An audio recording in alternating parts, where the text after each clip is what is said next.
It's absolutely amazing that this twit didn't ask if the algae that breaks down the oil can be used to clean up oil spills. The ocean is one of the great unknowns on our planet. You know, it's the largest habitat on Earth, but we don't know a lot about it. And this is what we're doing is the Census of Marine Life, and it's a decadal program to discover what lived in the ocean, what lives in the ocean, what will live in the ocean. We report our findings next year, and this weekend we're reporting the findings from 5 of our projects, which are focused on the deep sea. And the deep sea is the area which we know least about on this planet. It's also one of the largest, or well, it is the largest habitat on the Earth. And that's part of the habitat where, as we see, there is no light, and all these little creatures have had to adapt to these harsh conditions. Yes, light only penetrates into the ocean to about 200 metres, so we're talking about the dark waters below 200 metres down to more than 5,000 metres. So it's a dark place, it's a cold place, and it's a place of great pressure. So all the animals have had to adapt to quite extreme conditions, quite extreme light conditions, pressure conditions, and also extreme in terms of sourcing food. Let's go through a few of those discoveries. Let's talk first about the sea cucumber, which feeds off the bottom of the Gulf of Mexico. Tell us about that one. Yeah, well, this is a fascinating animal, and it illustrates the discoveries we're making. This animal creeps around the bottom with its many tentacles, picking up small pieces of food, what we call snow. It's small pieces of food that have drifted down from the surface of the ocean, so from 1,000 metres above.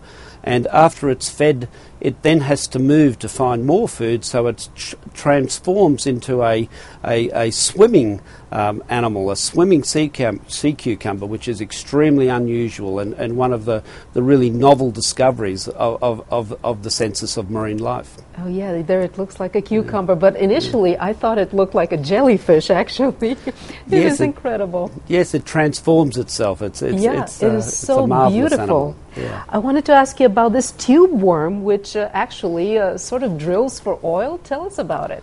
Yes, well, it's, as I said, one of the great challenges of all the animals that live in this deep, dark, cold place is that they need to like all of us, they need to eat. Now, unlike the things living on the surface of the planet that are based on light, the animals in the deep sea are based on either things that drift down, or they've developed novel and very different ways of feeding. And in this case, what you have here is what we're calling the wildcat tube worm. It's a worm that burrows in and finds oil and actually feeds on the bacteria breaking down that oil. So it's a novel and very different pathway to get food, and a very interesting and very different to what we usually see on Earth. Absolutely. What about the Dumbo octopod 1? We have 2 different kinds.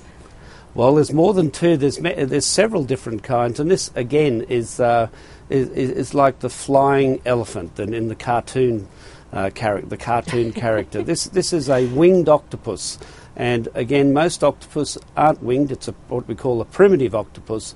So again, it can be one of the species is one of the largest animals we've found in the deep ocean.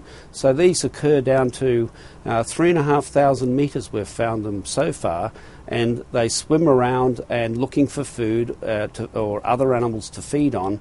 And one of them is up nearly 2 metres long and about 6 kilograms in weight. So it's one of the larger animals down there, but a fascinating and a rather beautiful and one of several beautiful species. What actually practical effects could that have for us? Well, one of the misconceptions about the deep ocean was that it was a barren, lifeless, cold, dark place. What the Census of Marine Life is showing, it's far from that. It's a place full of life. It's a place full of life that is so different to what we've known in the past or what we know in the shallow seas, that just that discovery will lead to new things. So, for example, understanding how that tube worm feeds on the oil could have immense benefits to humankind. But more importantly, this is a very large area of our Earth, and if our Earth is going to sustain itself into the future, we need to know what's happening, how it works, what lives there, and it's fundamental to sustaining our globe into the future.